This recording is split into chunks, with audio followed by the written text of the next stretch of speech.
के तू कलुआ के जिंदगी समा। लेकिन रमेश भैया है, सुधीर भैया है, तो सब लोग एक एक लाइन गावल है, हम काहे के पीछे रहे? नरे नरे नरे नरे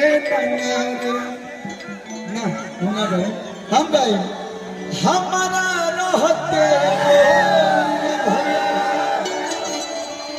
कामना बात के चिंता। 1 मिनट के लिए दोनों लोग आप लोग एक एकदम गीत के 60 सेकंड के लिए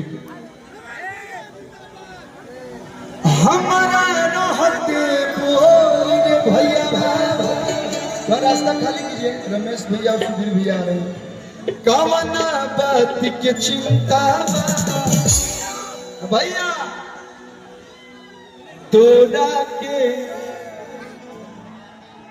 सॉरी रमेश भैया आ जाए। इतने हमारे प्यारे प्यारे भैया हैं, ये लोग के प्यार ऐसा बकीजा हो मतलब क्या कहूँ। आ जाइए हमारा